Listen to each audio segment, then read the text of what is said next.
Bonjour Monsieur Michel. Bonjour, un mot pour cette marche. Quel est le sens que vous donnez à cette marche? Personnellement, j'exprime mon droit de citoyen à réclamer des élections transparentes et crédibles. Parce que pour moi, tout ça, ça participe de la construction d'une paix durable. D'accord. Alors aujourd'hui, vous voyez cette mobilisation de la jeunesse. C'est vrai que ça commence maintenant. Alors quelles sont les prochaines étapes pour vous? La direction de la CNC fixera les prochaines étapes. Je constate juste que nous sommes dans une dynamique de revendication d'élections transparentes et crédibles. Il faut qu'en Afrique, on fasse des élections transparentes et crédibles. Voilà.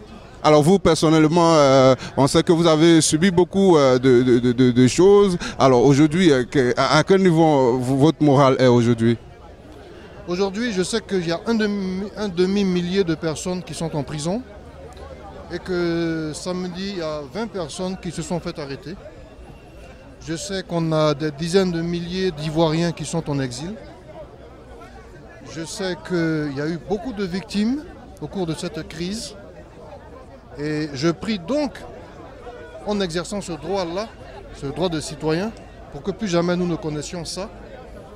Et j'espère que les exilés rentreront, que les prisonniers seront libérés et qu'enfin un jour, nous, Africains, nous, Ivoiriens, nous aurons le droit d'avoir un État qui réponde aux aspirations du peuple, ou exprimer une opinion, ou avoir une ethnie, ou avoir une religion, ou avoir un programme de gouvernement différent de celui du chef de l'État ne mène pas en prison. Voilà ce que je souhaite.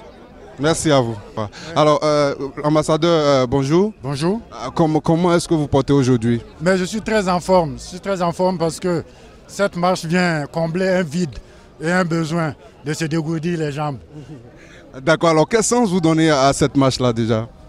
Oh, c'est le début d'un long processus. Je vois que les Ivoiriens ont foi dans l'avènement de la démocratie et de la liberté. Donc, dans les jours qui viennent, la mobilisation sera certainement bien meilleure. D'accord. Alors aujourd'hui, on était bien sûr déjà à la RTI, on va maintenant pour la CEI. Les étapes prochaines, c'est quoi?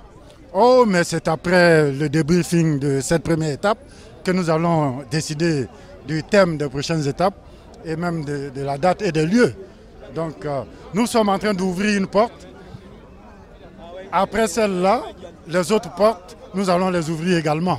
D'accord. Alors, quel mot vous avez envie de dire à toute la jeunesse ivoirienne, en même temps à ceux qui ont peur, qui sont atterrés chez eux? Qu'est-ce que vous avez envie de leur dire? Mais j'ai envie de dire aux jeunes Ivoiriens qui sont encore tétanisés qu'il ne faut pas avoir peur de défendre son pays. Personne d'autre ne défendra ce pays à leur place. Et donc, ils sont invités à nous rejoindre pour que le changement auquel ils aspirent puisse avoir lieu grâce à eux. Merci. Merci. Nous estimons que la peur, justement, est un sentiment humain. Mais c'est parce que l'homme a peur qu'il doit avancer. Voilà ce que je voudrais dire. La prochaine étape, c'est quoi? Dans les prochaines heures, nous allons le dire. Merci. Bonjour. C'est ivoiretv.net. Alors, quel sens donnez-vous à cette marche-là? Nous avons été obligés de prendre la rue parce que depuis 5 ans, nous appelons le pouvoir Ouattara au dialogue. Il refuse. Le pouvoir fait la sourde oreille. Et pourtant, nous regardons bien que l'horizon est sombre. Nous ne voulons pas accompagner Ouattara dans le chaos qu'il nous propose. Nous sommes dans la rue pour l'appeler au dialogue. Nous associons maintenant le peuple de Côte d'Ivoire au débat qui le concerne. Ça, ce n'est que l'acte 1. On va continuer jusqu'à ce que Ouattara comprenne que nous sommes obligés, en respectant la vie des Ivoiriens, de nous asseoir pour prendre des décisions qui envoient la paix et nous réconcilient. D'accord, alors vous qui êtes, on va dire, le plus jeune des leaders de la CNC, la jeunesse vous regarde, la jeunesse est terrée chez elle à la maison parce qu'elle a peur par rapport à tout ce qui s'est passé en 2010-2011. Quel est le message que vous avez envie de faire passer à cette jeunesse-là? Elle a raison d'avoir peur. Elle a raison d'être terrée chez elle. Nul ne peut inviter un jeune, surtout, à la rencontre de la mort. Or, depuis que Ouattara est là, tous ceux qui ont tenté, ne serait-ce que de manifester conformément à la prescription de notre constitution, quand ils n'ont pas trouvé la mort, ils sont handicapés ou ils sont en prison. Je les comprends. Mais la liberté n'a pas de prix. Je leur dis, il s'agit de la liberté du peuple de Côte d'Ivoire. Il s'agit de notre dignité. Eh bien, je continue de dire que c'est ma philosophie, nous qui avons grandi au village. Quand un animal féroce vous poursuit, vous savez bien que s'il vous prend, il va vous dévorer. Tant qu'il n'est pas fatigué, vous n'avez pas, vous, le droit d'être fatigué. Jeunes de Côte d'Ivoire, amoureux de liberté, de paix pour votre pays. Ce n'est pas le moment de vous décourager. Il faut vous lever. C'est pour donner l'exemple que nous sommes devant cette marche aujourd'hui. Comme nous serons là encore demain, après-demain, jusqu'à ce que Ouattara comprenne la nécessité de garantir la paix par le dialogue. Alors, est-ce que c'est un nouveau type de leader que vous êtes aujourd'hui, des leaders qui sont devant donc la jeunesse pour pousser bien sûr à ce que la démocratie se fasse? Est-ce que ça veut dire qu'on fait, je veux dire, une nouvelle manière de faire la politique aujourd'hui en Côte d'Ivoire? C'est quoi la définition de leader? Quand on est leader, on tire la troupe, on éclaire. On ne peut pas se cacher ce soir et être dire leader. Donc je pense qu'il faut assumer les responsabilités que nous prenons. Si on demande aux Ivoiriens de sortir, eh bien il faut que nous soyons devant pour assumer, pour leur dire qu'en tout, nous voulons être leaders. Il y a des Ivoiriens qui ne sont pas d'accord avec vous, bien sûr, mais qui ont envie de suivre cette idéologie-là. Qu'est-ce que vous avez envie de leur dire? Mais c'est ça qui fait la beauté de la démocratie. Le droit à la différence, le respect du droit à la différence. C'est leur droit de ne pas être d'accord avec ce que nous disons. Mais combien sont-ils qui sont d'accord, combien sont-ils qui ne sont pas d'accord? C'est ça le plus important, la loi du grand nombre. Il me semble que les Ivoiriens, dans leur grande majorité, aspirant à la paix, veulent le dialogue pour eux et qu'il y ait des décisions consensuelles. Merci, monsieur. Monsieur Naki, un mot pour cette marche. Bonjour. Bonjour. Alors, écoutez, nous sommes à la marche.